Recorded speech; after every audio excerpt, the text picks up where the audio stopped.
Diaz on my line, man.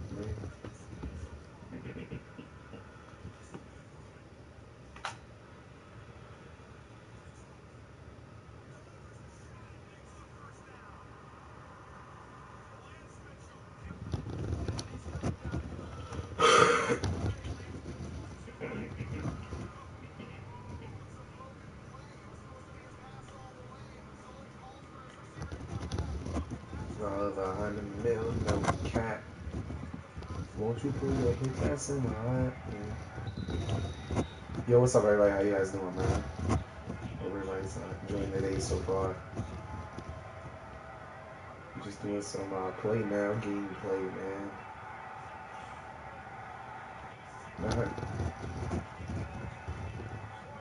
I can't bench Oscar because that's just like a. I want to start Reggie Diaz, but you know it's kind of a disrespect to bench Oscar Robinson, so we can't do that. So we could, but we could still we could put Reggie Diaz in later.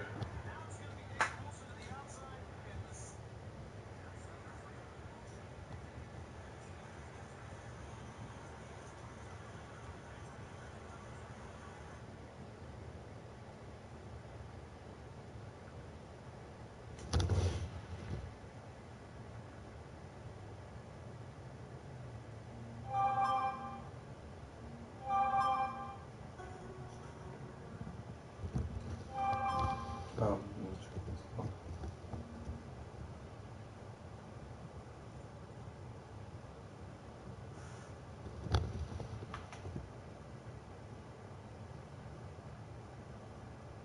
but yo, man, you know what I'm saying? The topic of the stream, James Harden, my guy. James Harden. You know what I'm saying? Playing like the best, you know what I'm saying? The best in the league right now, man. You know, like, I love Jordan and Kobe, you know what I'm saying?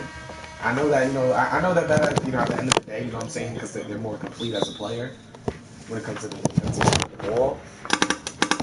But, as this man's averaging like 35, 8, and I think 9 or some shit like that. And I just got ripped by the AI.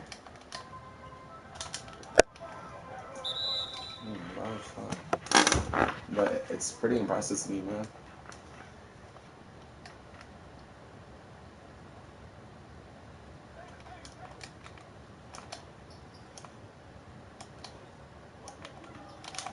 No. It's crazy you can hit those type of shots, though.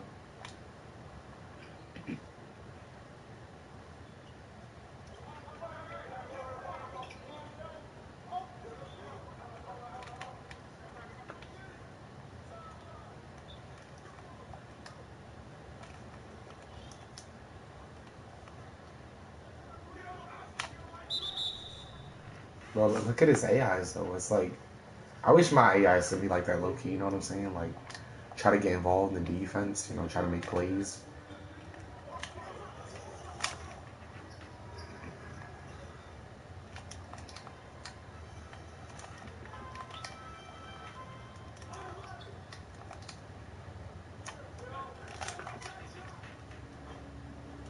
The shot Mitch.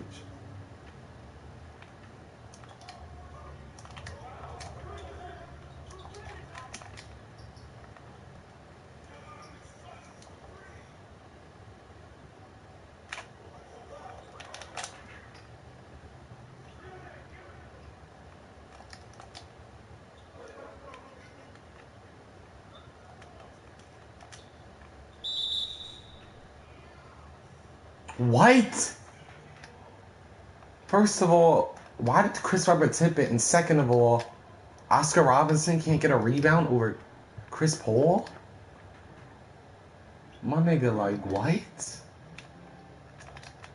The fuck am I watching? That's Oscar Robinson, man. Like, get the fuck out of here.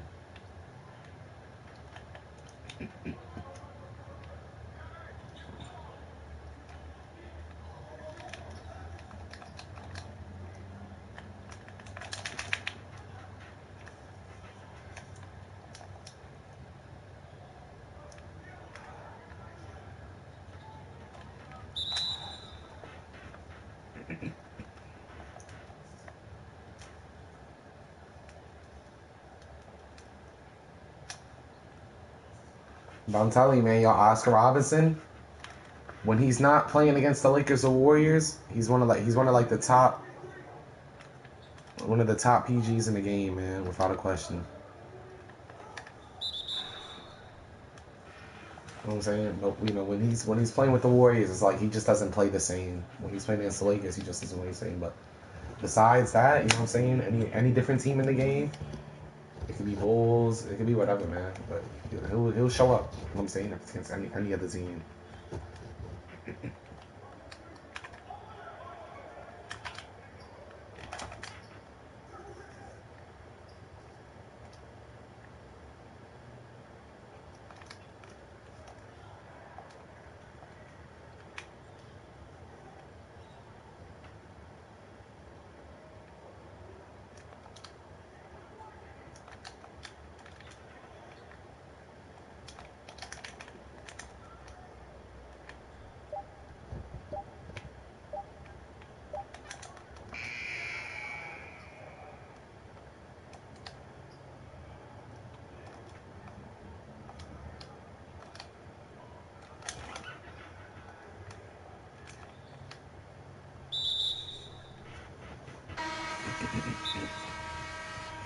'Westside's really trying.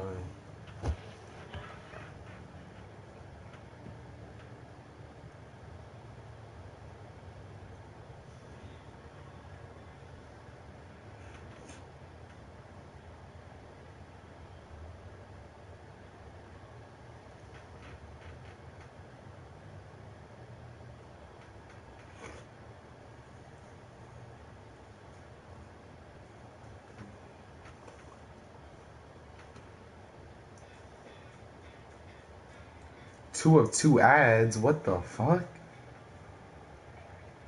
About Westbrook shooting? Nope, not at all. And this is a guy that shot 29% from three-point range last year. He's shooting 24% now. He's definitely struggling. If he were playing better, the Thunder would have an even better record than they do right now. I get all of that.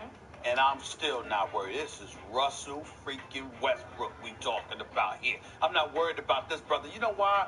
Because I don't expect him to shoot great anyway. He just needs to stop launching them damn long-range shots. Go to the hole, because nobody can stop him from going to the hole. It's what he does.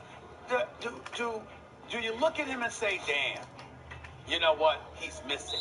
No, you know what I look at him as? I look at him and say, damn, stop taking those shots. Stop taking those shots. I understand that it's not good. 24% from three-point range is not good. 41% from the field. That's not good. That's not who Russell Westbrook is from the field. But it just tells me that his shot selection has been a bit poor. And not only that, he needs to distribute the ball even more. I've seen a lot of unselfish moments from him this year, and I think he deserves credit for it. But there are times where I look at him and I just say, you know what? Just take it to the hole and give it to the other guys and have more faith. Who's my favorite player in the NBA? Russell Westbrook. My favorite player to watch. Allen Iverson as well. And I agree that, like, when I watch Russell Westbrook, I go from play to play, two extremes. You know what? In my heart of hearts, the best player who ever lived. To the next play, you can't win a championship with this guy. Like, play to play. Yeah. And I've come to realize there's so much hand-wringing about his psychology. He wants to be an alpha. He monopolizes the ball, whatever. It comes down to this. He doesn't shoot well enough. Period. If Russell Westbrook shot really well, he'd be the best player in the NBA, including LeBron James, even at his size. He is a dynamo. He's the best show in sports. He never cheats the fans at all. 100% full speed ahead all the time.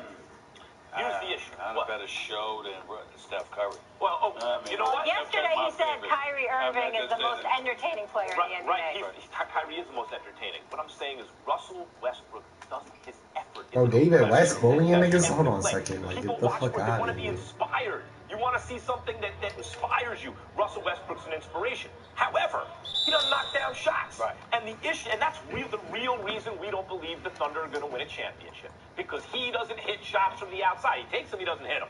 I don't say stop taking them, although maybe he should a little less, given his low percentage. But he shot 34 from three a couple of years ago. It wasn't much different than, say, James Harden, who's at 35% that year. Yeah. Then like almost 30% last year. Now 24% free throws and threes and everything, is trending down. And now I understand Mark Jackson, our very own Mark Jackson, said about certain players, the question was asked during the game, do you think that it's a God-given ability or can you work on shooting? And Mark Jackson correctly said, you can work on shooting till the cows come home. You're never going to shoot like Steph Curry. In other words, some guys have a better aptitude for pure shooting than others. Correct. Westbrook's aptitude for it isn't like a Steph Curry. I get it. There also aren't enough hours in the day for him to work on his shot all the time because he has so much responsibility both ends of the floor, particularly on offense, and he's always going all out. I'm not blaming Russell Westbrook. I'm not saying he should be doing a better job. He's I'm really saying like bullying. his shooting is the reason they won't win the championship. Well, some people have said it's his decision making. What I would throw out is this. Russell Westbrook is a career 30% shooter from three-point range.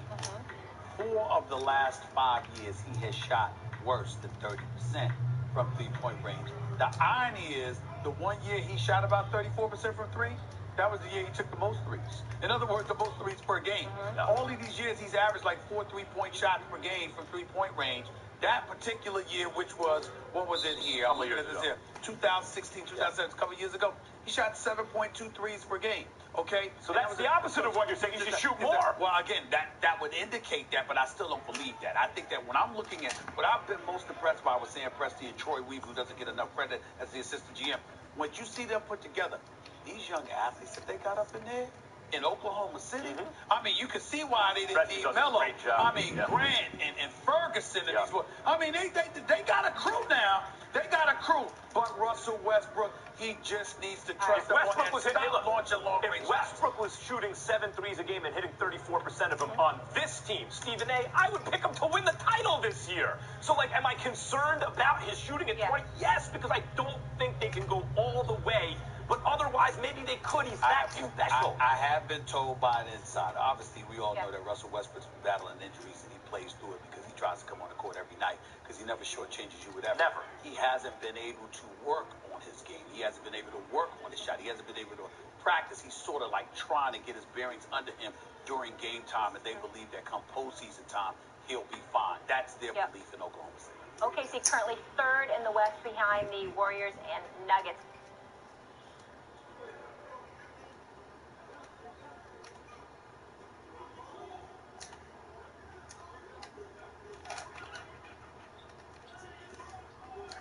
Why are we not going for the rebound, though? Fuck, bro.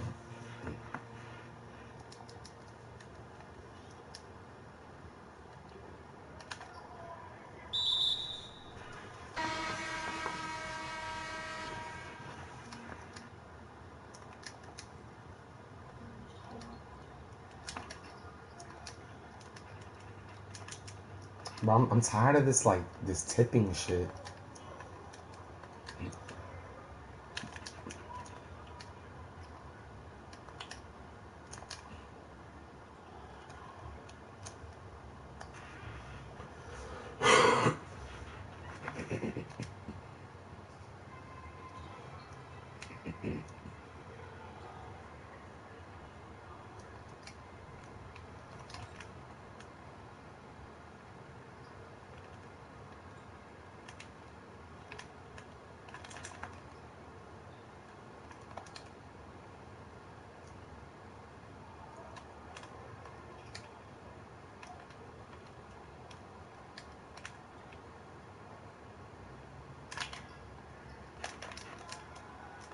Boo.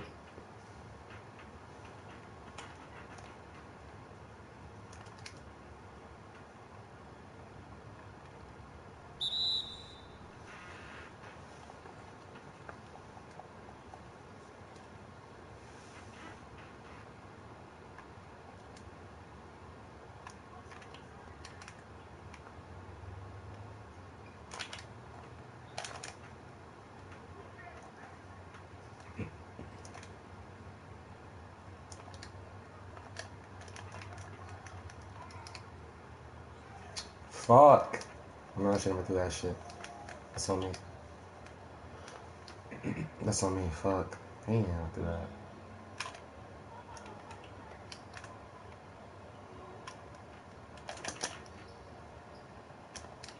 Y'all, I'm gonna be real with y'all, man. Nate Tiny Archibald, like, I love him. Don't get me wrong, man. You know what I'm saying? But he's just always been like, I don't know if he needs some new signature styles. I don't know if it's his animations or whatever. But he doesn't feel like the most fastest guard. He doesn't feel like, you know what I'm saying, you could just take it to the rack with him. He doesn't really get by nobody. It's like, I know his speed and everything is like 99 and 99, but he's like, I swear, like, he feels slow. Like, Magic Johnson feels faster than Nate Tiny Archibald, man. Like, I think he's good. In my opinion, he's more of like a third stringer type point guard on this game. But he's not even like a backup. I would take Reggie Theus over him. Like, right there, like, he should be the fastest guy on the court, you know what I'm saying? Like, out on the break. But it's just not the case with Reggie. Are you friends with the real robot?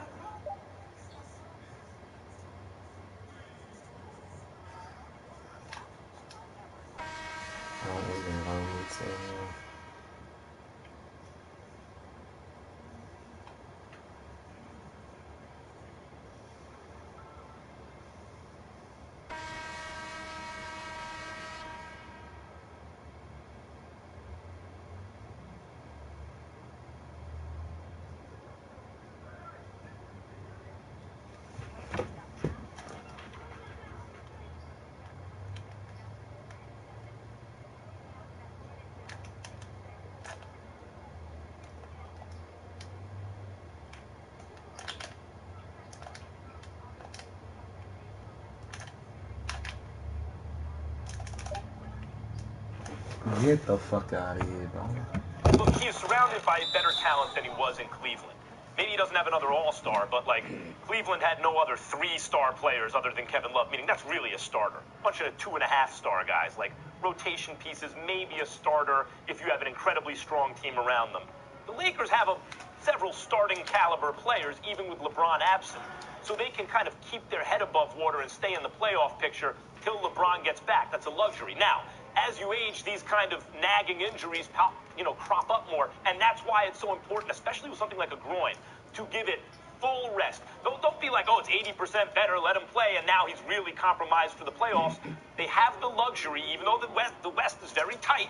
You know, the 6th seed through 3 spots out of the playoffs are all separated by like a game and a half, 2 games, but they have the luxury of hanging around until he gets back full force. So I'm not concerned. I'm very concerned. I'm very concerned. Number one, they're tied right now for the 8th seed with the Utah Jazz. Number two, they got 2 road games coming up at OKC, at Houston. Number 3, they're going up against the Golden State Warriors and Martin Luther King holiday, okay? This is a Golden State Warriors team that you beat damn near by 30, the game that LeBron James got hurt. What do you think their intentions are going to be when they see you next time? Particularly, oh, Nate Tiny Archibald just got that rebound. When they were getting blown out. That's a problem for the Los Angeles. Yo, DeMarcus Cousins, yo, that just shows how soft he is in this game. Y'all can't tell me, like, that really just shows. I've always been against him in this game. In this game, I'm telling you, like, he's not meant to go up against Shaq and Kareem and them. Because he'll get fucked up. I didn't anticipate all of that. And so looking at the Lakers from that perspective. Like, sure, you know, he'll get your bucket on offense. You know, he's as complete as they come offensively. But with LeBron James, this is his 2nd or 3rd year in LA. This is his first year. And the first year of a $153 million deal, which obviously he deserved. He gets injured. And you're talking about Kawhi Leonard, Kevin Durant being available in free agency. You're talking about the Clippers going up against you, trying to recruit talent. You're talking about possibly getting Anthony Davis, but the Pelicans have to cooperate via a trade or whatever. Well, guess what? All that goes out the window. If LeBron James, for any reason, looks hobbled. And so, yes, Max, you're right in terms of you wait until he's 100% to come back. What I would say to you is I've seen LeBron take nasty falls, fall awkwardly, split his legs, all of this other stuff. Throughout his career, it certainly never affected him the way this is. And this is really concerning. Well, recall when the Lakers put this team together, hey, where are all the shooters? And they don't shoot enough, right? But what they did was they wanted to surround him with playmakers. I believe for instances like this, not just that he's if he gets hurt. But over the course of a 4-year contract, at the end of his career, they expect a drop-off from him. And instead of having to have him carry the entire load all the time, have some other guys who you can plug and play in that LeBron role. They're not going to be LeBron, but they can tread water at least while he's out or in decline. And they got it. Here's where I think Magic and Pelinka, I'm not going to say they made a mistake, but I think they're focused. Well, first of all, I will say they made a mistake. I'm going to be on the record. I think they made a mistake taking Lonzo Ball number 204. Sure. It looks that way now. It looks that way right now. De'Aaron Fox. I've always been a De'Aaron Fox guy. That's number one. Number two, I want to say this. When we talk about them having playmakers around, guys that can Jason Tatum, when they have guys around that can run a show, my attitude is get to a point now, find me a scorer. Find me somebody that can put the damn ball in the hole. I mean, not that it will happen, but let's just say for the sake of argument, a guy that's making $12 million a year right now, approaching free agency, a guy like Kemba Walker. Man, let me tell you something right now. They get Kemba Walker, I'm not going to be upset because I know he's going to give me buckets. I need somebody other than Kuzma that I can rely upon to give the ball or put the damn ball in the hole. That's what I think the Lakers need. More so than anything right now. Right. What you're saying is it's one thing to have a playmaker. It's another thing to have a playmaker at a certain level. Kemba Walker is a playmaker at a very high level. And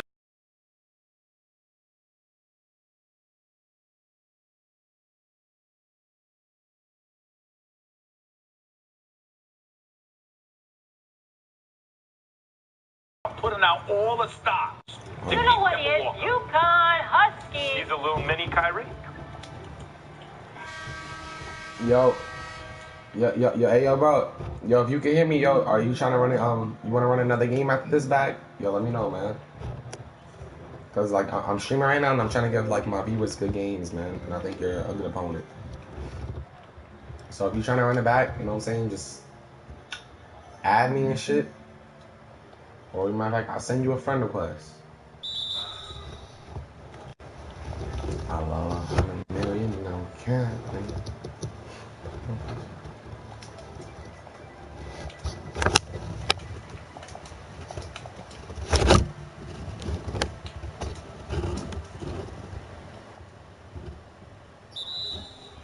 Oh, I know he's what? You didn't touch it? What's up?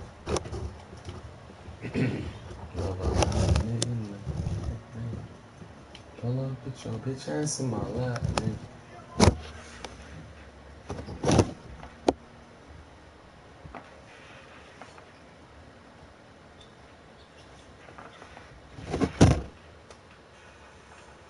Yo, what's good, Jay? What's up, Legend? How you guys doing, man?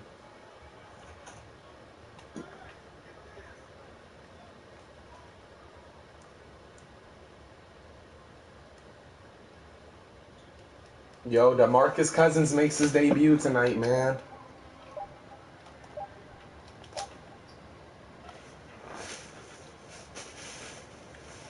The Warriors, listen to the stats. First team since the 1975-76 Celtics to have 5 All-Stars from the previous starting lineup. All right, now I just want you guys to hear this, all right? You know what I'm saying? For all my Bill Russell fans out there, all right? Let's play this back. I want you guys to hear this. Listen to the stat. Will become the first team since the 1975-76 Celtics to have 5 All-Stars from the previous starting lineup. Stephen A., does Boogie Cousins make the Warriors starting 5 the greatest? So you guys heard that, right? Talking about, a champion, Bill Russell. The man had 5. There was 4 All-Stars in his. There was 4 All-Stars along with Bill Russell in the lineup. You know what I'm saying? I'm just saying this, man. And this is in the 1960s. You know what I'm saying? It's not. You know what I'm saying? It's not like today. You know what I'm saying? To where. Just keep that in mind. Like. Matter of fact, I'm playing it back one more time. When DeMarcus Cousins starts the Warriors, listen to the stat, will become the first team since the 1975-76 Celtics to have 5 All-Stars from the previous starting lineup. You know why? Stephen A., does Boogie Cousins make the Warriors starting 5 the greatest I'm not even gonna say it, man, starting because 5 I'm not gonna lie. I'm stupid right now, but I'm not even gonna say. I mean, when I look at I'm gonna take it back, though. some of the greatest starting 5s in NBA history, I'm thinking.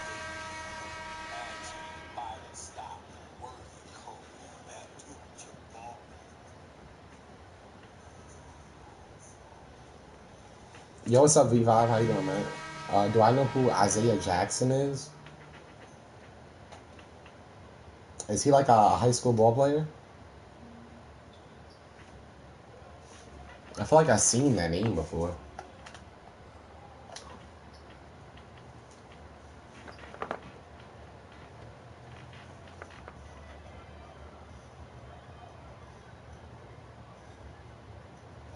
Some of the great starter fives in NBA history. I'm thinking, Magic with Byron Scott, with Worthy, Kareem Abdul-Jabbar. I mean, for crying out loud, you can throw Kurt Rambis, Mike Thompson, anybody else that you want to throw up in there. Figure it out. You look at the Boston Celtics, 86, 87. You had Bird, McHale, Parrish, with Danny Ainge and the late, great Dennis Johnson, God rest his soul, one of the elite defensive guards this NBA Finals MVP. That's right, the game has ever seen. Before he got the Boston. We could go the Chicago Bulls. Excuse me, you had MJ, Michael Jordan, you had Pippen, you had Dennis Rodman, okay? So you look at that, and then you can throw in any center that you want to throw in there. From the earlier days without Dennis Rodman, when you had Bill Cosby and those boys, to the Winningtons. Remember, Tony Kukoc was there as well, coming off the bench, even though that's not a subject because we're talking starting fives. When you look at the Lakers with Shaq, Kobe, Ori, Rick Fox, and those boys, Derek Fisher, you can't ignore that as well. It's not about the individual talent. It's about the starting five, the compilation of the group, and how they play together.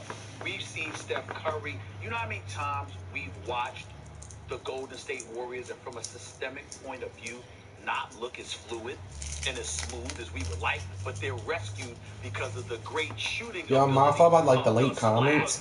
That's entirely different. I don't know why, but it shows the comments. Like when someone types in a comment, it's showing the comment later than like what. Boogie comes back as some semblance of himself. Does that make it the greatest starting five ever? I would argue yes, but you and I don't disagree. I'm answering a slightly different question, I think, than you guys think. I agree with you about the Bulls. Michael Jordan, Scottie Pippen, Dennis Rodman. And whether you want to say it's Wennington and Kerr or Kukoc and Harper, once you have those three on the court at the same time, it's a wrap. It's a slightly different. Bill James wrote about this years ago. Who are the greatest brothers to ever play in the major leagues, right? Like you could say, here's a candidate, Hank and Tommy Aaron. But most of the value is wrapped up in Hank Aaron, right? They're obviously better than Aaron and Brett Boone because no one's close to Hank Aaron. But really, when we ask the question, we really want the answer that's closer to Aaron and Brett Boone. In other words, how it's distributed. So the total value of the starting five that includes Michael Jordan, Scottie Pippen, Dennis Rodman is going to be hard to beat. But in terms of the fact, like, how is each member of the starting five? I don't think we've ever seen in the modern era anything like, if Boogie Cousins is really Boogie Cousins, a starting five like this. Yeah, but when we're talking starting five, we're talking the collection, just basically the amalgamation of five individuals. The value of all together? And the value altogether in terms of how they look, not as individuals, because when you talk about starting five, you got to have the cohesiveness. I'll throw another group I'm telling you, that nobody mentions. This Warriors starting five, man. Isaiah Thomas, have you seen him play? Did you see this? This gotta be like, excuse me, he was Kyrie Irving before. if Boogie comes back healthy. You got Joe Dumars. Joe Dumars was exceptional and an exceptional defender. He was the only one that could come, even though Jordan averaged 30 against him. Listen, he had to work for those 30. You got Dennis Rodman that was on that squad. You got John Sally that was on that squad. You have Mark Aguirre, who was the best brother. And he replaced Adrian Dantley, who was a hell of a player. Bill Lambert was the bad boy in the middle, who, by the way, was a set shooter from the key and wouldn't miss. You're making the Warriors point here, and I'll tell you why. See, to me, I'm not, because I'm just saying this, man. Look. Individuals as Let's finish down with that. I'm looking at the collection of talent, but check it out. I'm saying, excuse me, the collection and how they. These are five. But check this out. These are five All-Stars in their prime on one team. I've never heard of that before. They got the greatest point guard in the league.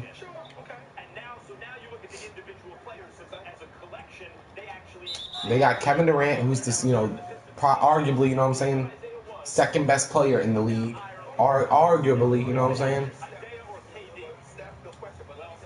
Now they're getting DeMarcus Cousins, you know what I'm saying, before the injury, you know what I'm saying, who was, you know what I'm saying, like a top three center, you know what I'm saying, Joel Embiid, Karl Anthony Towns, DeMarcus Cousins. I'm not putting that in order, But he was a top 3 center, you know what I'm saying? Top 2 probably. You know what I'm saying?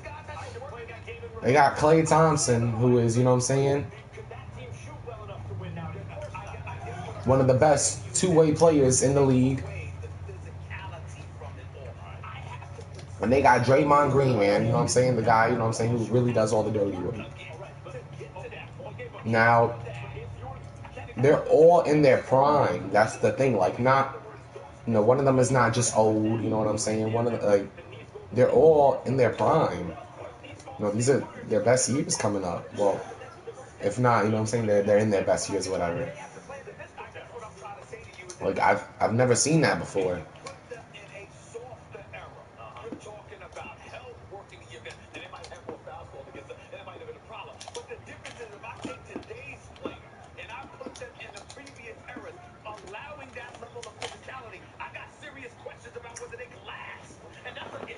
All right.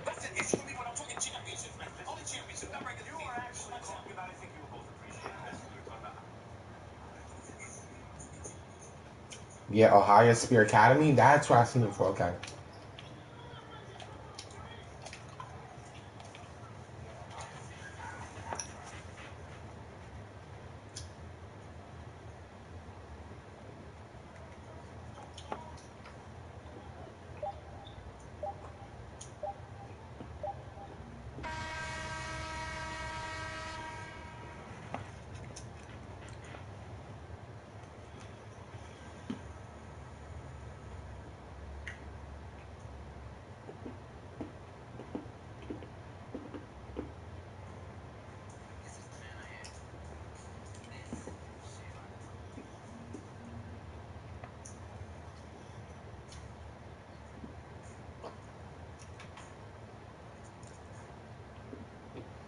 Yo, YouTube is doing 2 ads now. That's tough.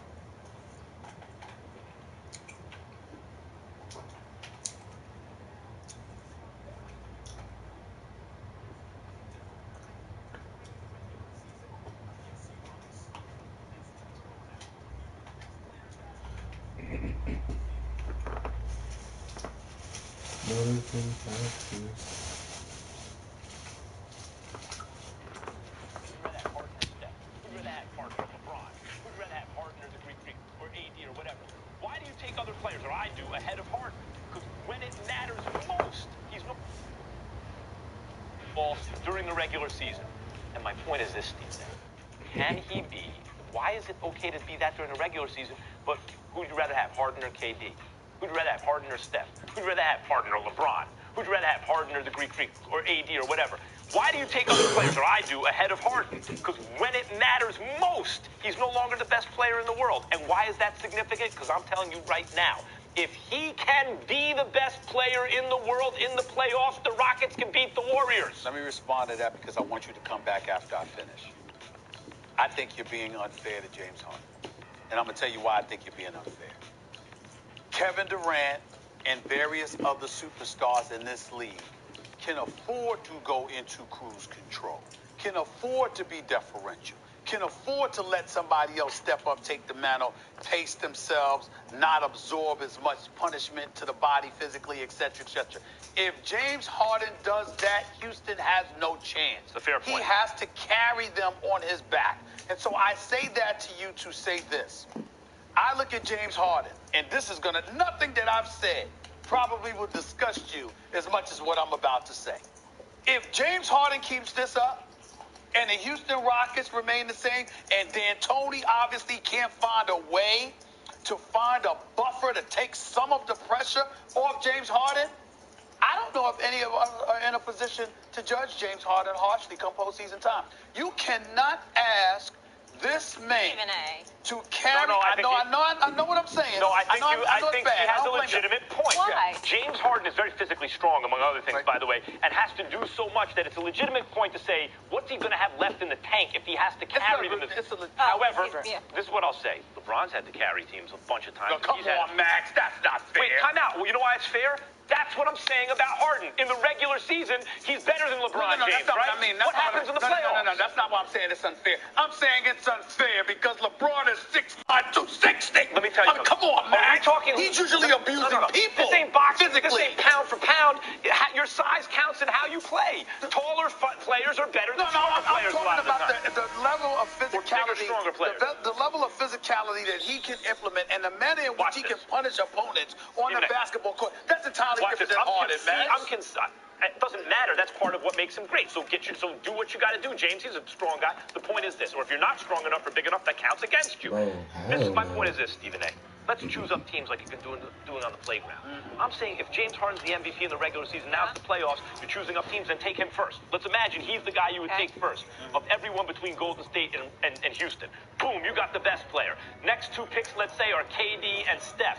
If he's healthy, the next pick is CP3. That means the top 4 picks are divided among the two teams, and you got the best player. Let's keep going. Who's the next pick? No. It may be Clint Capella the way Draymond's been playing, or maybe it's Clay and then if you went 8 deep, 4 would be on one team, 4 would be on the other. If it's like that, the team with the best Your players motherfucker might in the comments right now. It's just that the comments are like delayed right now. Let's not forget Steve Kerr against Mike D'Antoni. Let's not forget a coach that prioritizes defense and has won championships because of it, who wanted to implement that when he was the GM in Phoenix, and D'Antoni was his coach, and D'Antoni didn't want to listen, and as a result, it didn't happen. So we can't forget, we gotta remember who you have to actually go against. And in the end, what it comes down to is this, to get to your point, Molly, listen, I know that it's dicey because to be so great, to absolve somebody like James Harden, of course you don't normally do something like that. But I saw D'Antoni, and I respect the hell out of Mike D'Antoni, I truly do. But he ran Kobe into the ground. Yeah. And I'm looking at Kobe what ran himself into the ground. because he's trying to make the playoffs, man. Yeah, no doubt.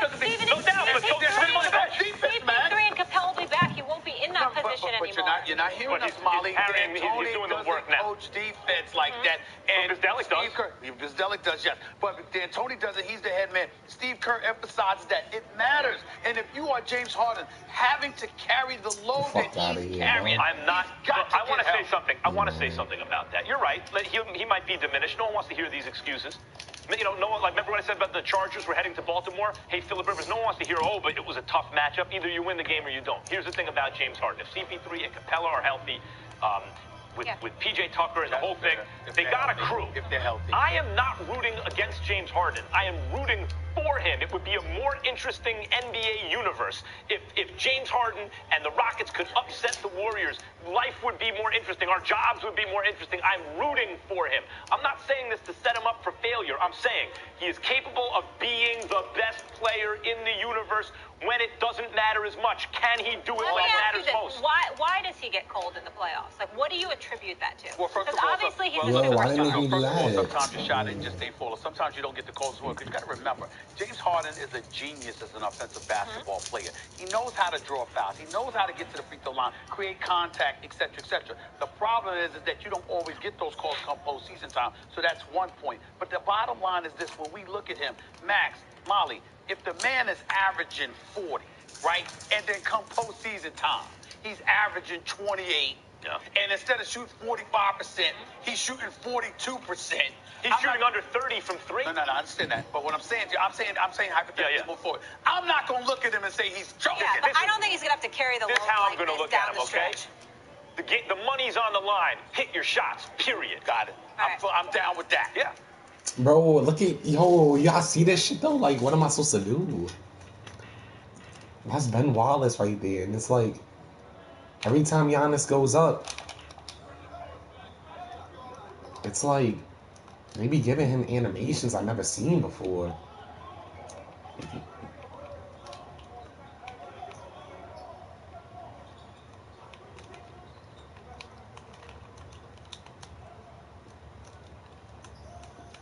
Like, look at Ben, like, why? Yo, son. Can't tell me it's just not rigged.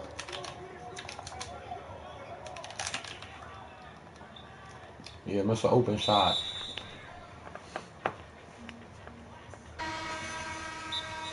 But he might be diminished. No one wants to hear these excuses. You know, no one, like, remember what I said about the Chargers were heading to Baltimore? Hey, Phillip Rivers. That's bullshit, man. It was a tough matchup. Either you win the game or you don't. Here's the thing about James Harden. The game, bro, I couldn't hear what you were saying. Oh, okay, all good, all good. Are you sick? Yeah, I'm kind of sick, man. You guys might be able to, like, hear it in my voice. Or, just hear me, like, coughing a little bit. Sorry you guys hear me coughing, man. I can't help it. I'm sorry about that if you guys hear it.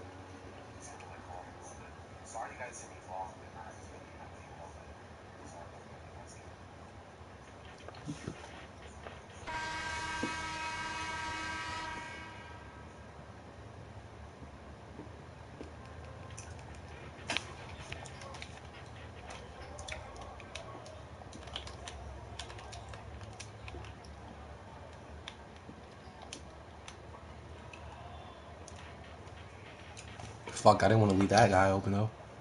Or something. Young guys, next generation. But honestly, who do you think is going to be in the game in Atlanta? Come here, Kareem. I'm playing with me. Yeah. Okay. Why Chiefs and Saints? Why do you think? Why I gave him a double jump though? Every time, all that experience, Tom Brady spent playing 18 years, 9 of them in a Super Bowl. Chiefs defense against the run this last. I mean, Why do you think Kansas City is going to be doing this? What the move?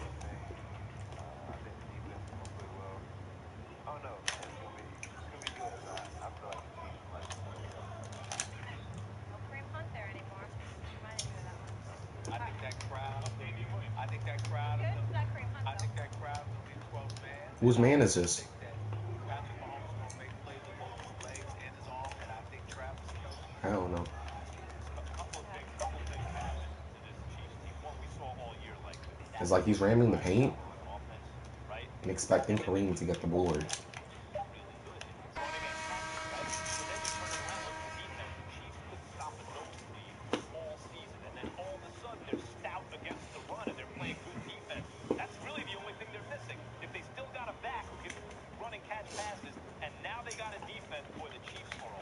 All right, let's go to that Rams Saints matchup. So how do you think it's going to be? Honestly, I think because of the home field advantage and the way Breeze play at home. Pretty much it, Yeah. Because they didn't put up a ton of points Yo, against so- Philly, Right. and that was surprising. So any of the football heads in the chat, man. A week worth of film and Patriots being able to or figure Chiefs, out, man? What we need to correct and fit, and getting all the young guys and everyone else around him better and on the same page. I mean, they have a lot of weapons on offense also. I'm trying to weigh what to favor or disfavor. On one hand, I remember the Rams being down 35-17 Patriots or Chiefs? and coming back. Right. And tying Mahomes that and Brady. game. Tying that game Yeah. to 35 at the Superdome. That's a big deal. I feel like On the it other comes down to hand, the quarterback. they don't have confidence. Right. And I think that's a tremendous loss. I really do. I agree. I'm forgot what I curious was trying to in do. getting back to the quarterbacks for a second. You have 4 quarterbacks left standing. The Rams are not a very sexy pick right now, and I think it's because of quarterback. Goff early on looked like a fringe MVP candidate, kind of fell out. Mahomes and Breeze have been in the MVP conversation all season. Mahomes is unbelievable, and Breeze is a future Hall of Famer. And Brady, though he had a down year, was nearly perfect the last time we saw him. So really that leaves Goff as the odd man out. Where do you think Goff is right now? We got 3 other superstar quarterbacks, right, at this moment. Where's Goff? I feel like Goff is a superstar. I feel like he's going to go in there and make plays.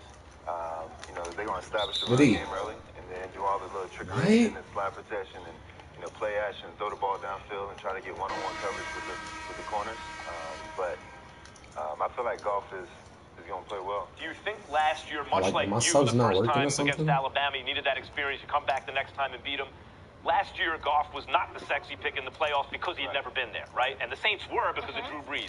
Now he has that experience, and he's been playing in these playoffs. Do you think that could put him over the top? Like, was that what he was missing, or is there still another step for him to take? No, I feel like that he has experience and he has confidence. Fuck, no, we got my time. We're not going out like It's this, going to though. make sure that he's ready to play. And then he has a great defense that's going to be able to, make some stops and things like that. And then I feel like, Sean McVay is going to put him in positions to make plays and, don't have to put the whole game on his shoulders. All right. Board. So we asked everybody on Twitter who's going to win. 34%, the majority agree with you. They're going Chiefs Saints. Right. Since we won't see you next week, who's going to win it though? When you got the Chiefs and the Saints in it? Saints.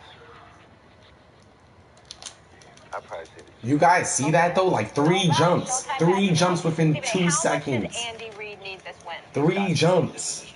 I love Andy Reid. We go back a long way. That's 3 jumps. Head coach in the National Football League. 1 Super Bowl appearance, Oh my 0 God. Super Bowl titles. Foul. That's 3 jumps. That's literally 3 jumps. I'm literally waiting for him to like literally like how do I say it? To where, you know what I'm saying? Like say when someone jumps in IRL, you know what I'm saying? You go up with it. Have to produce something.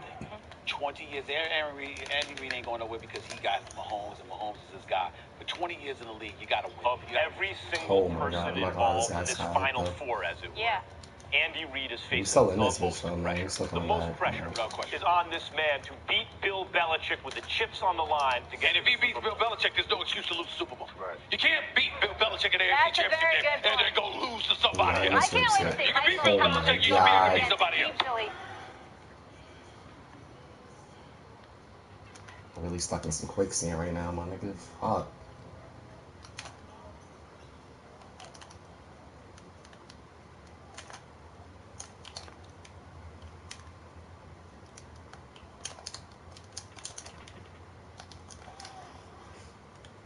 It took us a whole hour just to get a fucking buck.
Fuck, bro. I just got baited, my nigga.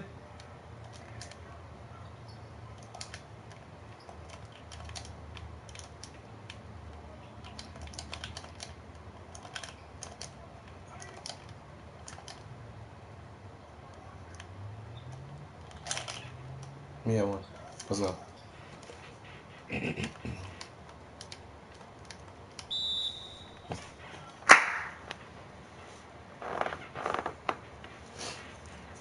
As in the comments.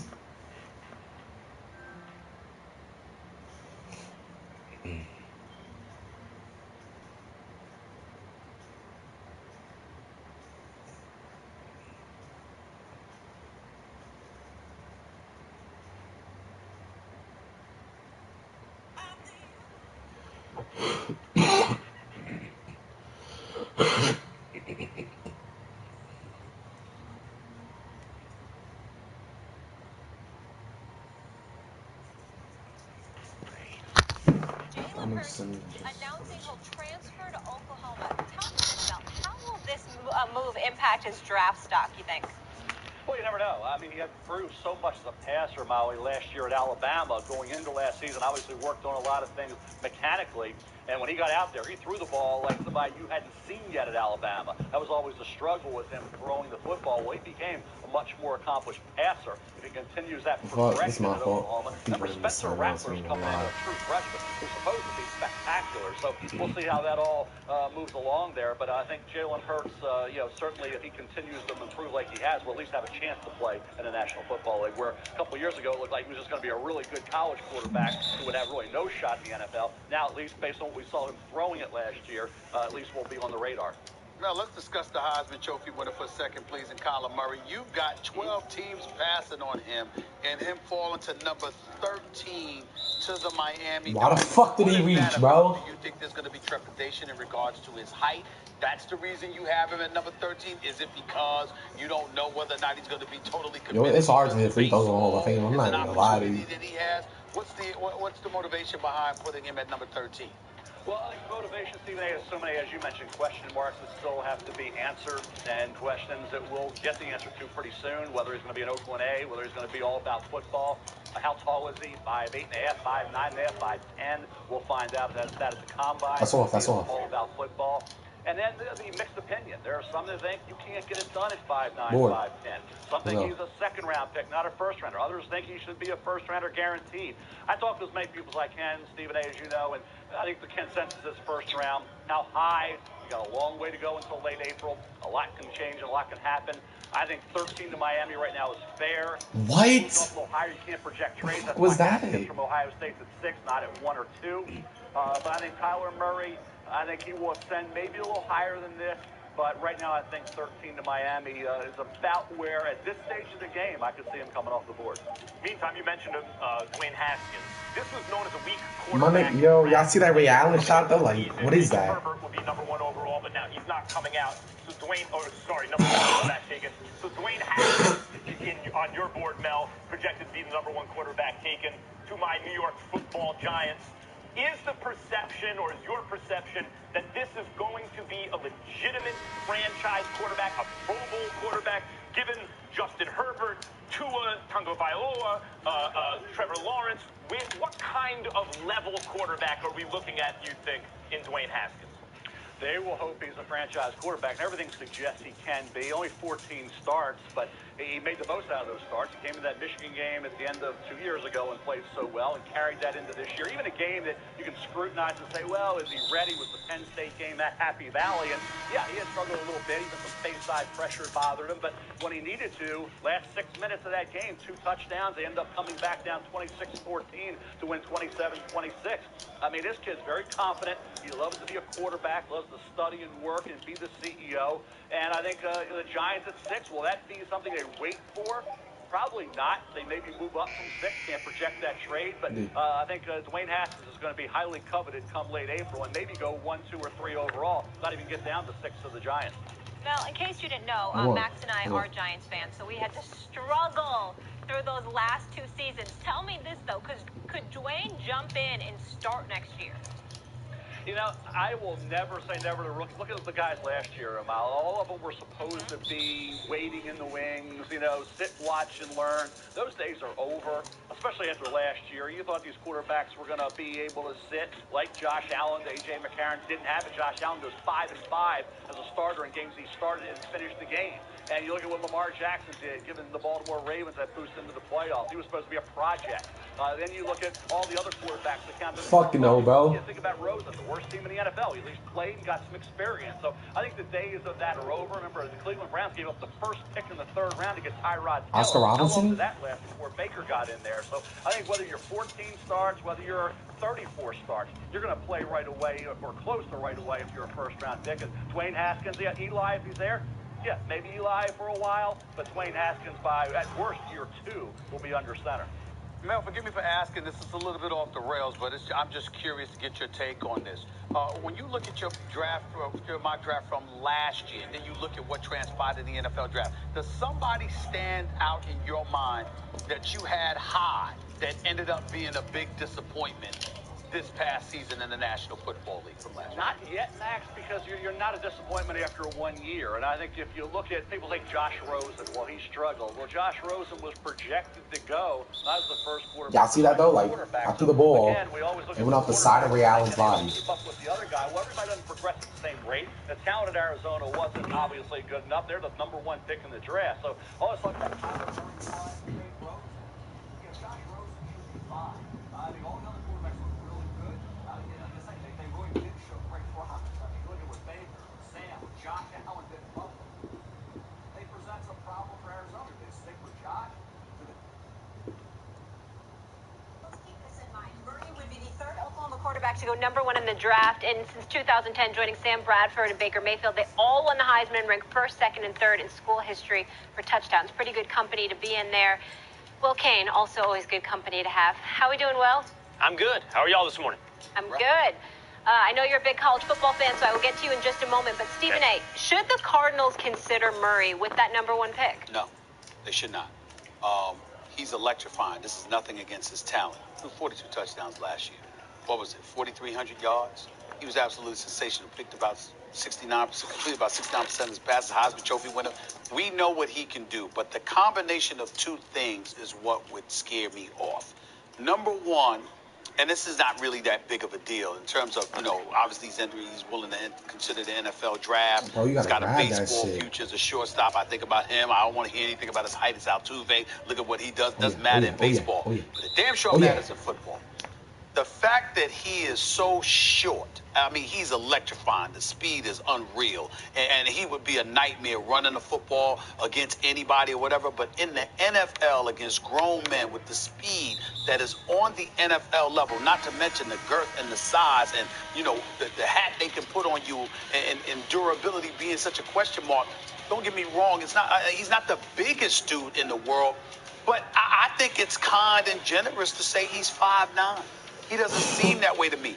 And when you have to look over opposing defenders, particularly opposing defensive linemen, I cannot sit up there and say that I would consider all of those factors and say, I think, listen, I don't even think he's 5'9". He might be shorter, Max. I don't know. Well, look, I don't know. Look, I don't know, but he's entirely too small to be behind. I'm talking about to spend the #1 overall pick. No, I wouldn't do it. Look, he may be worth the My #1 nigga, you overall can't pick. hate I'm him. not positive Fuck. about that. So I would say no to drafting him first if you already Damn, believe in your son. quarterback. If you don't believe in Josh Rosen. It's like the Pistons aren't going to ever go nowhere, man. If you don't believe in Josh Rosen, I gotta get Grant Hill. I know, Will, you're making a face, but you saw stretches where Rosen looked quite good last year, especially considering he was a rookie. And I didn't have great faith in him when he turned pro, and I'm higher on him now than when he was drafted. Let's put it that way.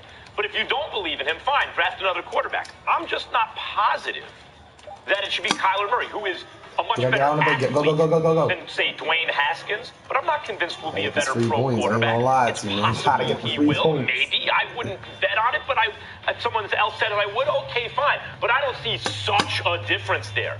In Dwayne Haskins, I see a kind of bigger, stronger guy who's not as athletic, but more at least traditionally kind of pro style. He had to not as efficient as Kyler Murray, but that's because he had to pass actually much more. It's hard to be as efficient when you pass as much as Haskins, and yet Haskins was quite efficient. So it's not that I would be necessarily against Arizona drafting another quarterback and then trading Rosen. I'm just not positive that quarterback should be Kyler Murray. I like Haskins a whole lot. It's like Grant Hill is so important to So this team. 55% completion I mean, percentage, free 11 throws, well, touchdowns, they 14 kill. interceptions. I don't think Josh Rosen was put in any good position to succeed, Max. I think both coaching and talent around him didn't put him in the same situation that even Sam Darnold was in New York. But I don't know that it's a good season. I don't know it gives you a lot of promise for hope. The Cardinals should absolutely consider Kyler Murray. You're both wrong. And I'm going to tell you 3 reasons why. Number one, let's just start with the general premise. I believe in drafting quarterbacks every year. I believe getting back to the table and taking them until you hit, because they are that valuable. It's often, I feel like I'm encountering this often when I have some opinion. You're crazy, you're contrarian, you're hot taking, and then time goes by, and then, you might have had something there. I had Adam Schefter on my show before the draft last year, and he was the only guy who was like, you know what, Will, you're right when you say the Browns should take a quarterback at 1 and 4. The point is, you got to keep coming to the table and seeing when you can get a hit, and then you have an asset to trade once you make a selection. So just as a general premise, I like the idea of having Rosen and Murray on your roster and seeing which ones hits. Second, I believe in Murray, and I haven't always been that way. I was a doubter going into the season. Stephen A., you're right. He's small. I think we've fallen into this belief that every quarterback has to be 6'4", and if they're not ideal size, then we shouldn't take them. And you want 6'4". That's primarily what you hope to get, but that doesn't mean if you find an electrifying talent, as you just pointed out, Stephen A., even if he's small, and Russell Wilson is small, and I recognize Kyler's smaller than Russell Wilson, that you shouldn't take him. He makes plays when you need plays to be made.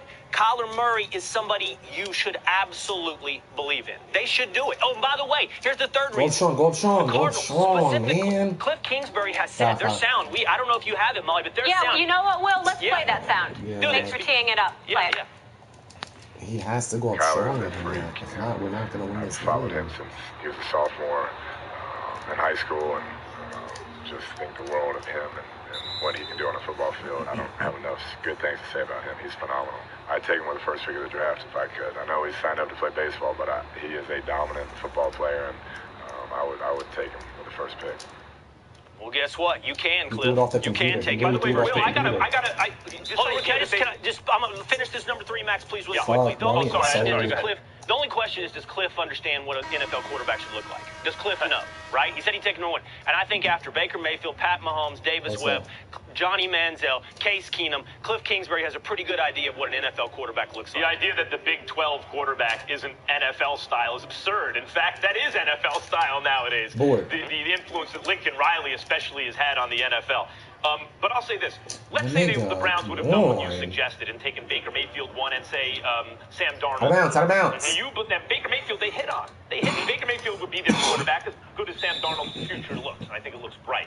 You think No, we're not. Sam Hold on, we're not gets scoring that. better This is than the number really 4 bad. overall pick in the following draft? Right. So by taking Denzel No, Ward, they did This the is right really bad. We're thing. not You're scoring. smarter than that. That's Fuck. too simplistic. Of course, you wouldn't get back equal value to the number Off, 4 pick. off. What you did Lord. is reduce your odds of a bust, Max. That's the price you pay for the reduction in odds that you busted. You'll get 1.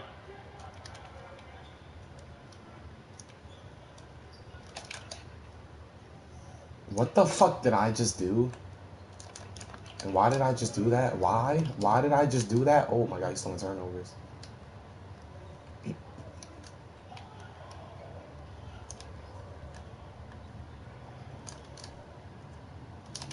Bro, how did he lose the ball? No. Time out.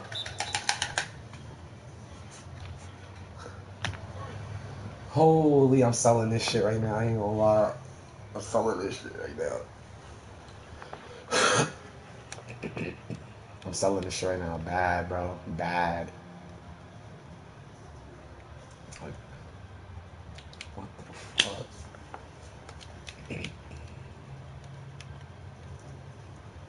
Fucking idiot, bro.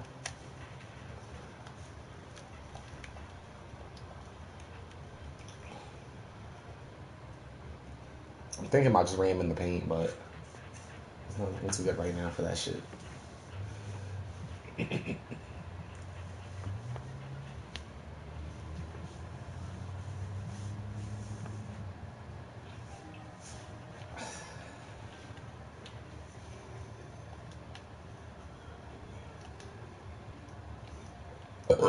Excuse me.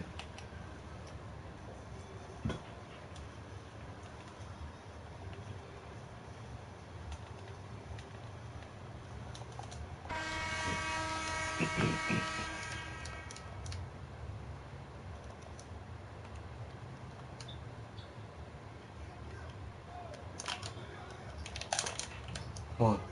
Let's go.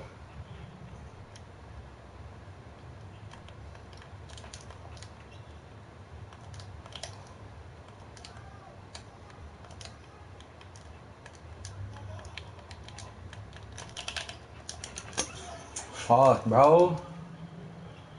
Push it.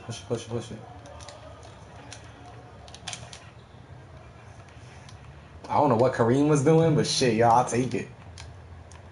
And I didn't steal that.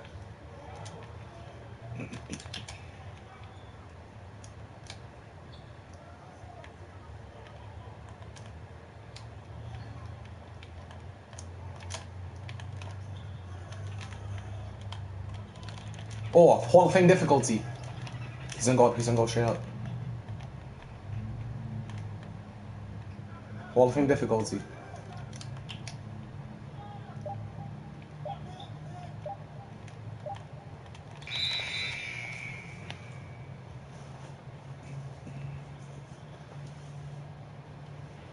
Alright, yo, we gotta get a buck right here, man. We gotta get a buck. Big possession, big possession.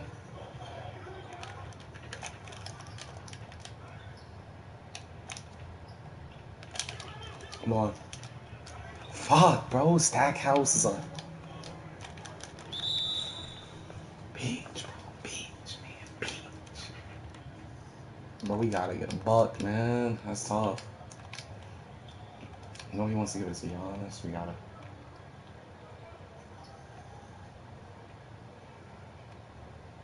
I know Oscar Robertson's shot is long, so I want to try to use that as. He literally just laid it up on Grant Hill and that shit went in, bro. That's the shit that I'm talking about, bro. That's the shit that I'm talking about.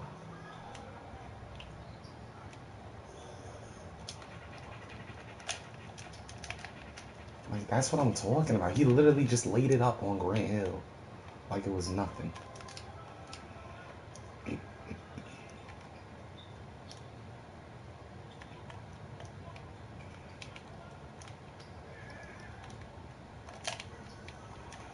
Go up with it.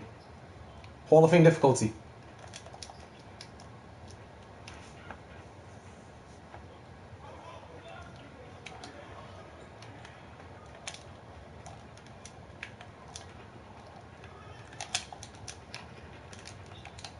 Bro, he just... Bro, did he just really miss that? Give me that. We out. Yo, meet me at the rim, Kareem.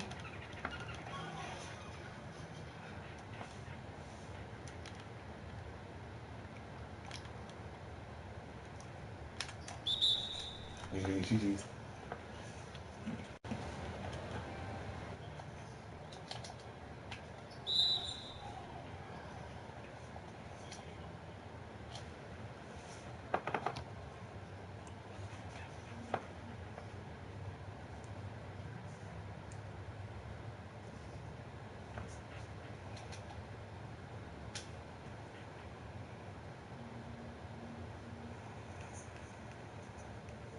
Yo, what's good, Venom? How you doing, man?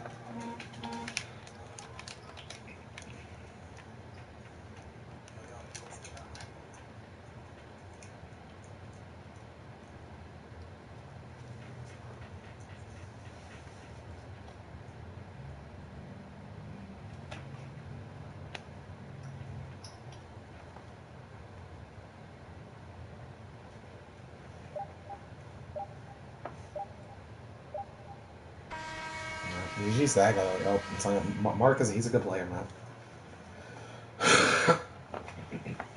But the reason I wanted to do like the reason that I wanted to do like the play with friends games because it's like it's something different when it comes to like the teams. You know what I'm saying? It's like at least you're not seeing the same teams being played. But if he's down to run another one, I'll run another one. Shit.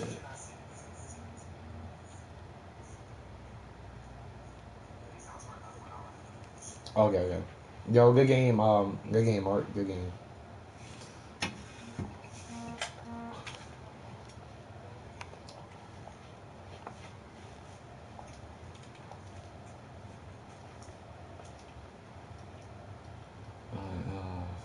What's wrong?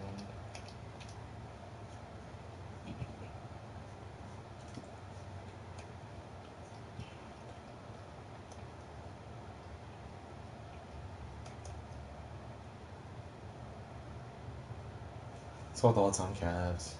I don't know why I'm doing this to myself, but hey, let's do it, man.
I'm gonna back out this game though. 2K gotta fix the matchmaking, man.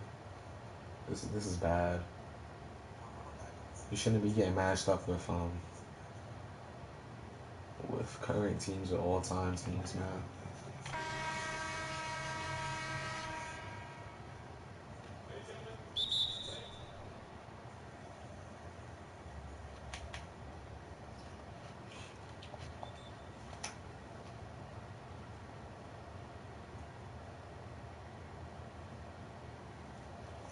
They gotta fix that ASAP. Excuse me.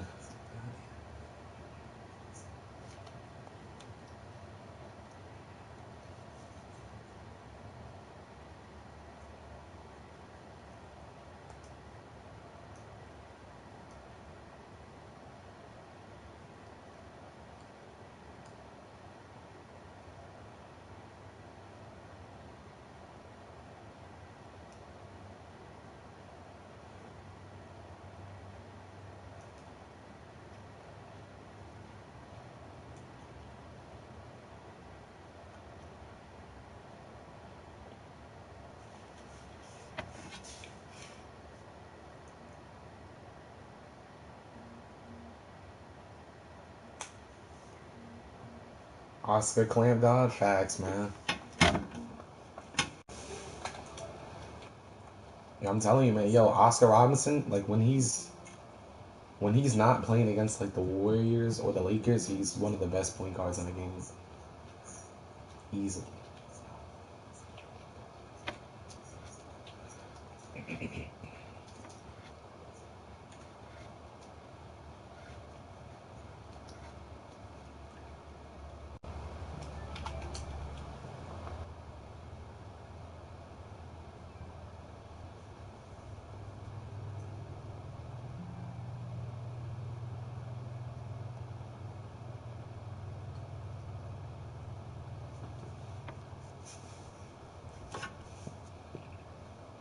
I mean, he has like on the Kings he has like a 93 ball, and on the Bucks he has an 83 ball, but he does have the limitless range back, so that does help.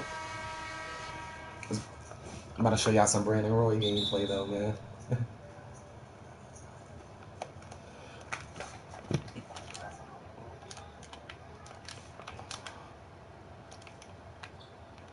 I got LaMarcus Aldridge on Giannis. This is not good right now, man.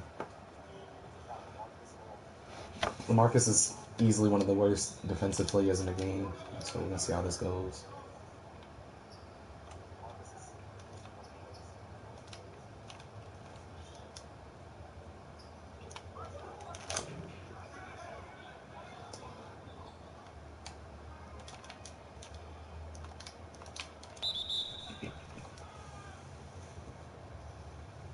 The thing about Brandon Roy's release, man, you gotta hold it long. I let that shit go too early.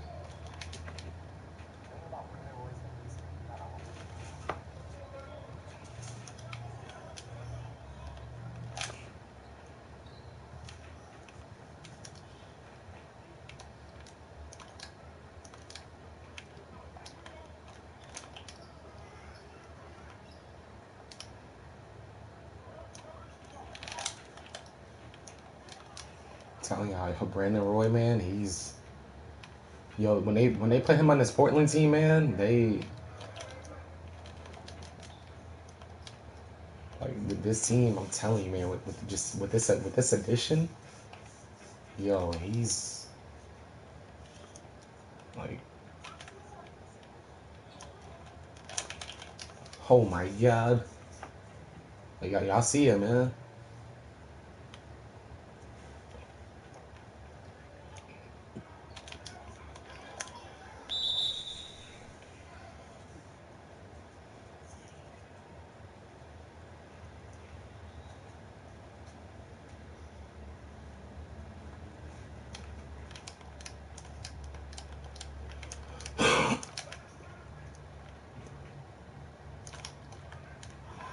God damn, son. He just nutted on Bill Walton. No.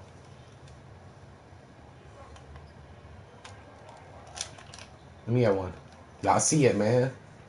I see it. Brandon Roy, he's a bad man. Holy.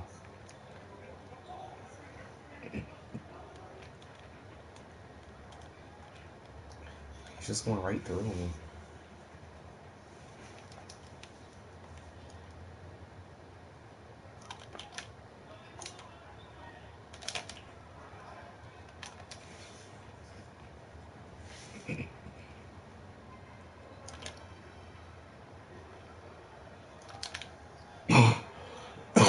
God damn. Excuse me.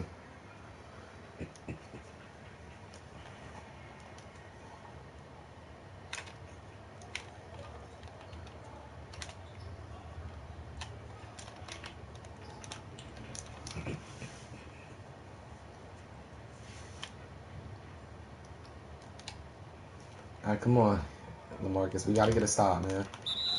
Or Bill Walton, anyone. We gotta get a stop on Giannis.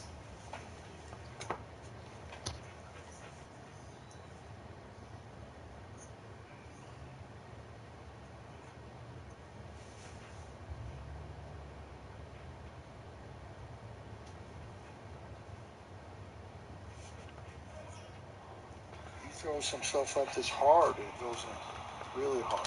And then when he goes outside and makes those, I mean that's hard to do. It's hard to defend him. He's a physical Why does everybody specimen. always He's jump, like though? Charles Barkley was, except he shoots better than Charles did, and he's not as fat. The comparison of Sir Charles. Who does he? Would you compare Zion to? I think that's an accurate depiction. I think that when you look at, you see, even though again, Charles Barkley was the round mound of rebound, so it was definitely a lot of girth there, but it was a lot of flab. As strong as Barkley was, it was a lot of flab. Damn it, that's my man. I was my brother, but it was a lot of flab Why do you back have then. to use the word okay? flab? It was. Zion Williamson. I mean, you talk about a guy that's 280 and most of it's muscle. You understand? And obviously, he actually might be a little bit taller than Charles Barkley because he's listed at about 6'6", 6'7". Charles Barkley was more like 6'4", 6'5". The other thing that we have to point out, he can push the ball up in the open court. He can clearly sky.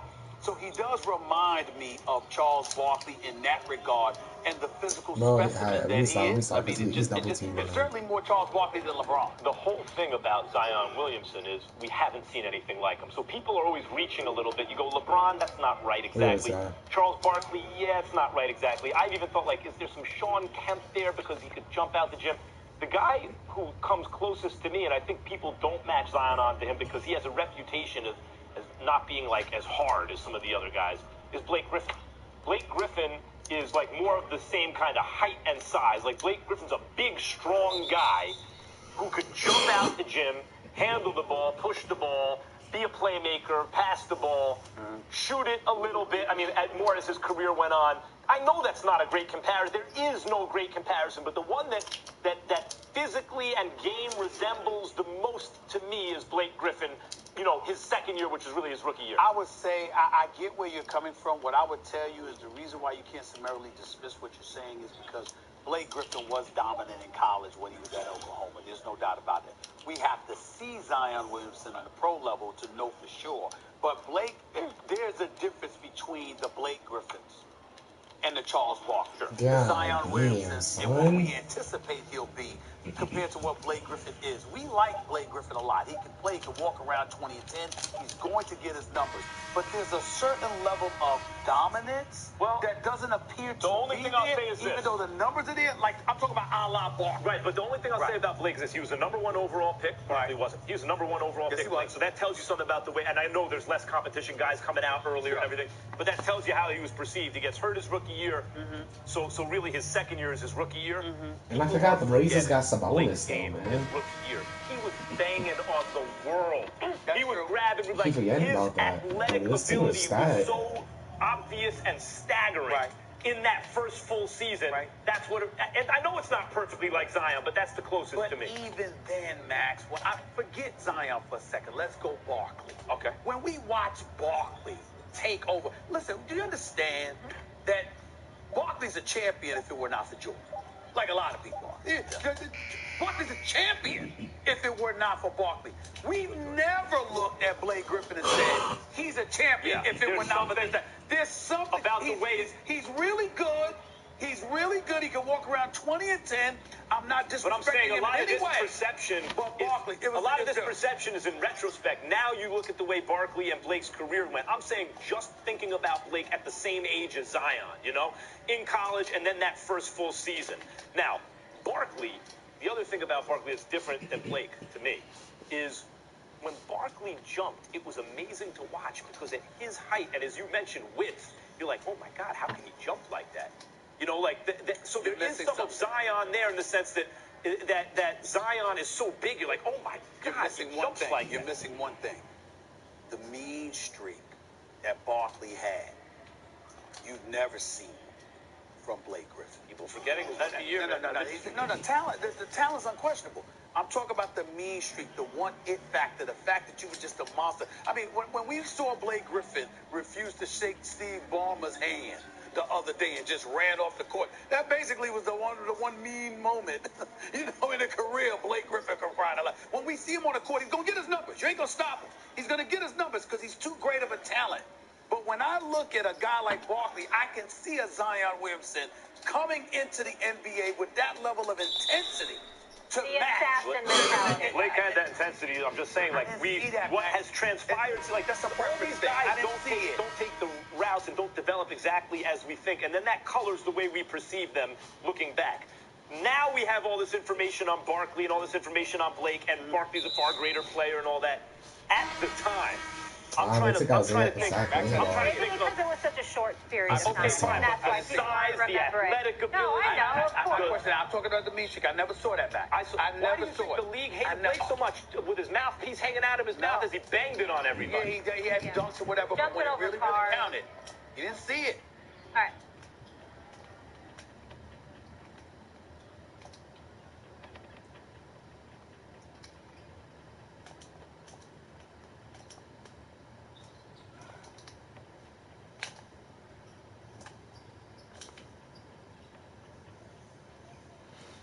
Bro, how is he not finishing that though?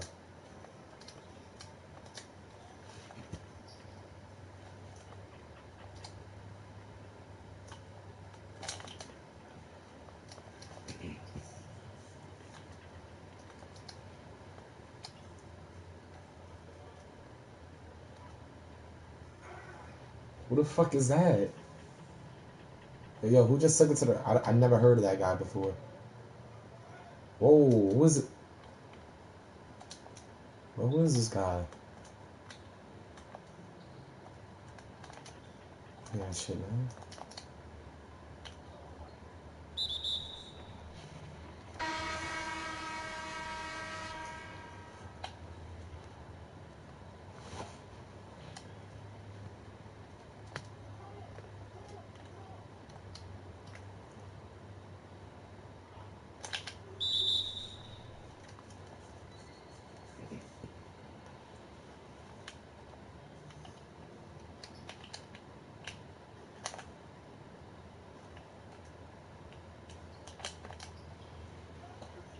And Sabonis got the perfect fadeaway. Bro, this man's like... Sabonis, bro, I'll take him over... I'll take him over a lot of centers in this game, man.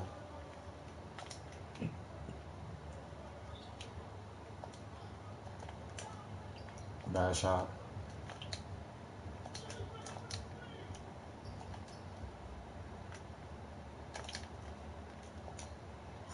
Contact dunks.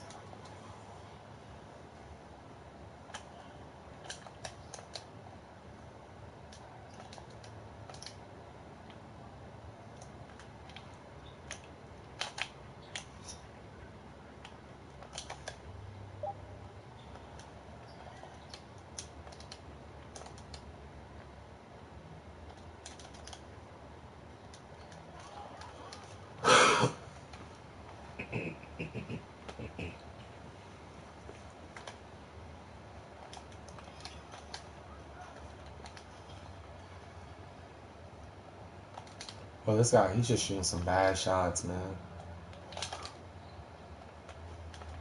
He's shooting some bad shots. I don't know if he's thinking like those shots are supposed to go in or something, but those are some bad shots he's shooting, man.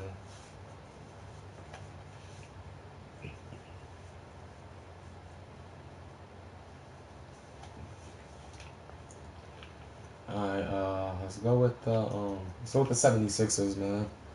I don't like this team, but just to give you guys like something different.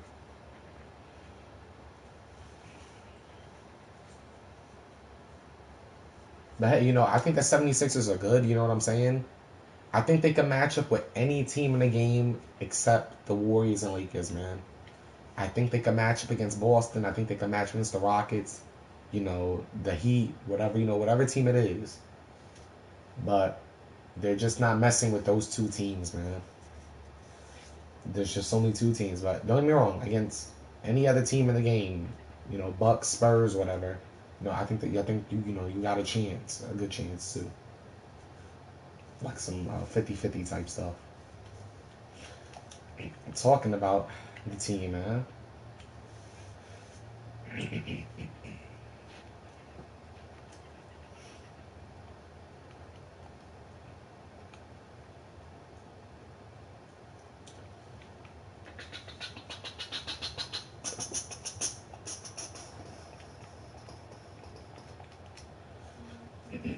Talking about them, man. Here they are.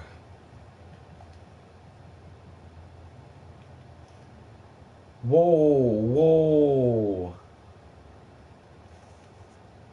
They put DeMarcus Cousins back, but I know he's cleared for Friday, but he hasn't played a game yet. You know what I'm saying?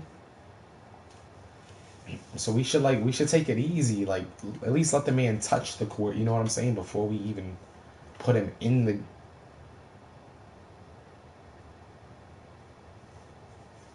They really put him in the lineup though. And how is this 76ers team a 97 overall, but they're all-time team, tier 1? That doesn't add up. And this guy's trash for picking that team. Like that's a whole loss. Like, you can't. 2K has to make a separate matchmaking for that team, bro. It's just not fair to other current teams.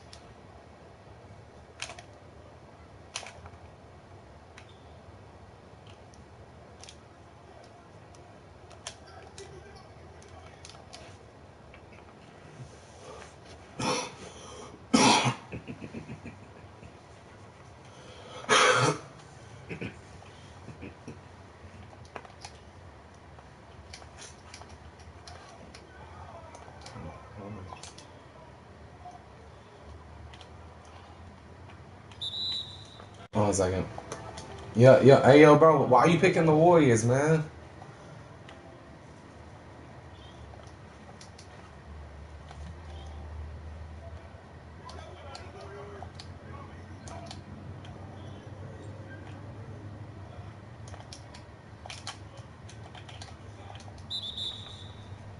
You guys see that? Like, the ball smacked. He tipped the ball, but it smacked off my face and went out of bounds. That's that Warrior shit right there, bro.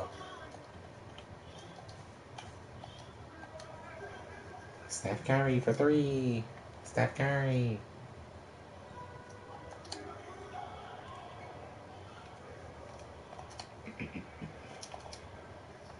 Steph Curry for 3.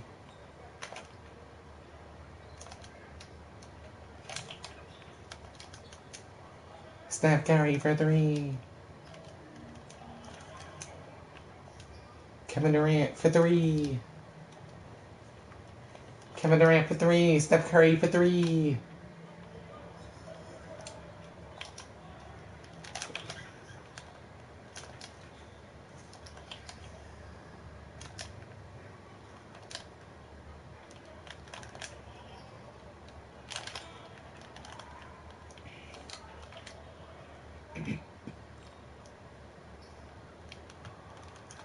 Bro, I forgot they got DeMarcus Cousins. Fuck, I left them wide open.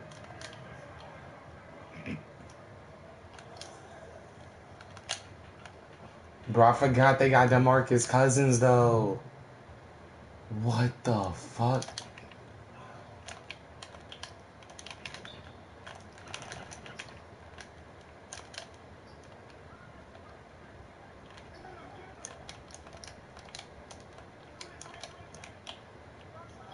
Steph Curry for 3.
Steph Curry for 3.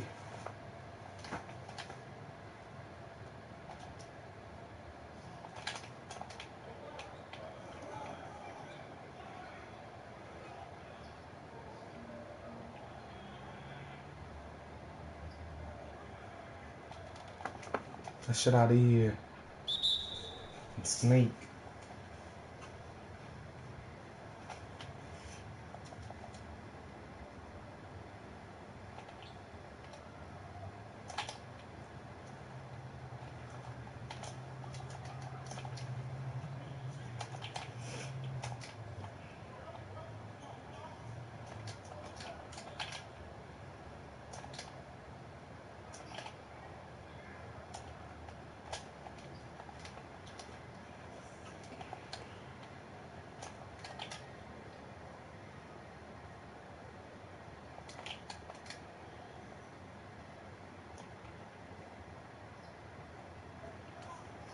Good job leaving him space. Good job.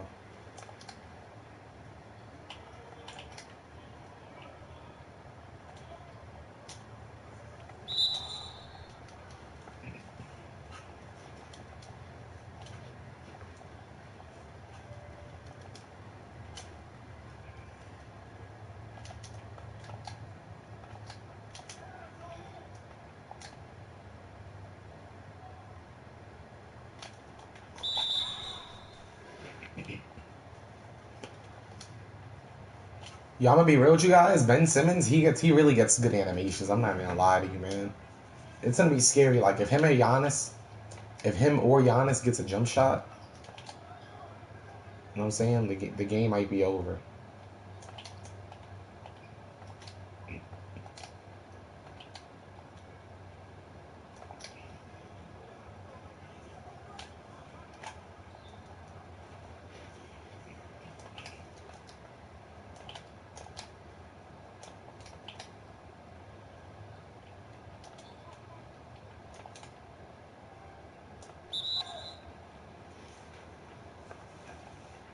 Yeah, that's exactly what you get, man. What you're using current, and like if you want to use the Warriors, you might as well go to all-time teams. Am I right? You might as well, because you know like you might as well, man. You literally like you might as well.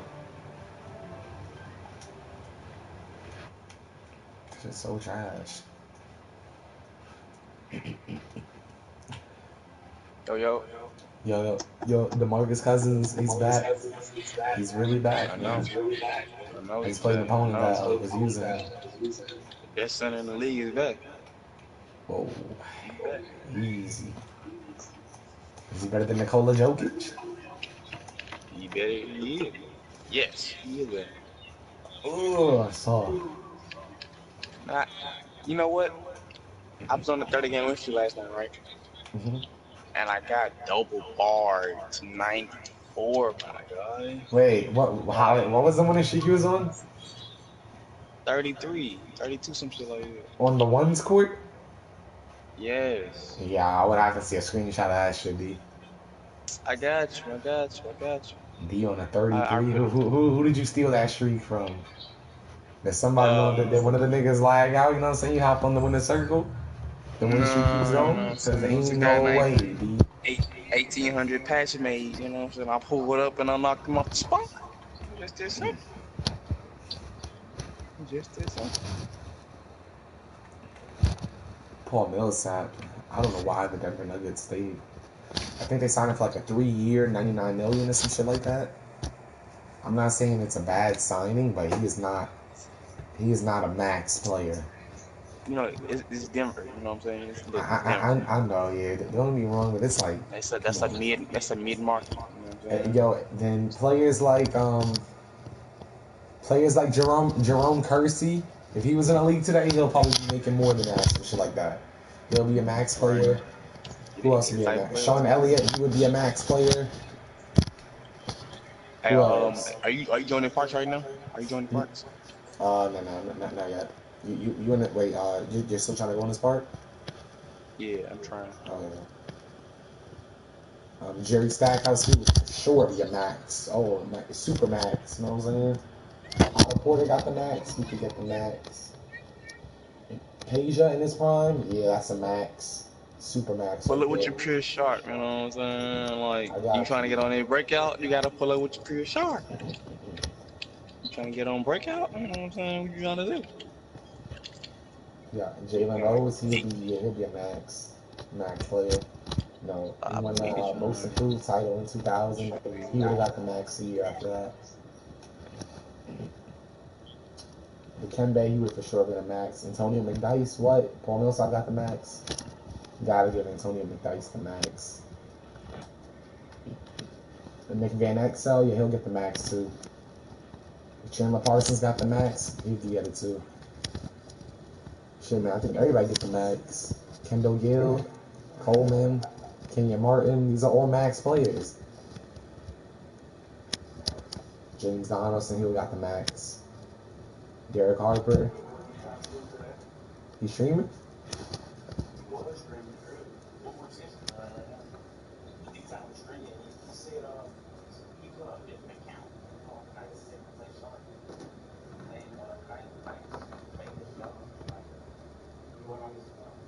Oh, okay.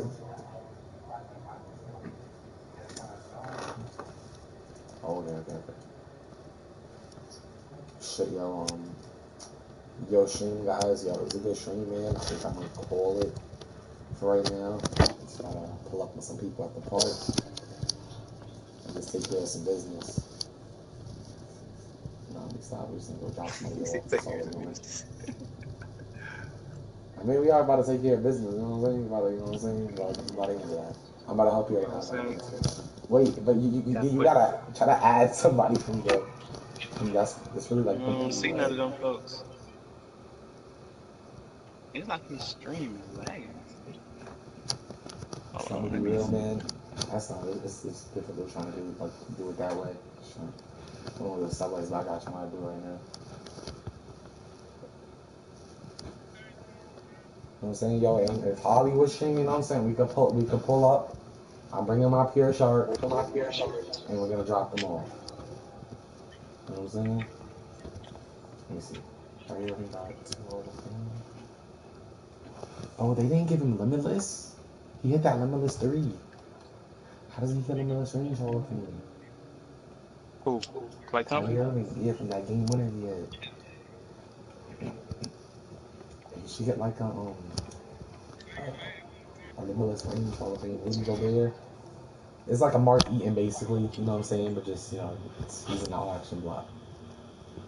That's all that is. What else we got? Jared Allen? Yeah, I feel like Jared Allen, man, he's gonna be really good. Get that shit built around him. So glass.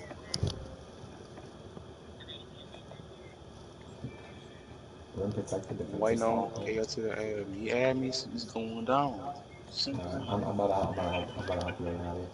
I know, Shrimp, thank you guys for coming out, man. And come on, man. Peace. Hope you guys enjoy the rest of your day.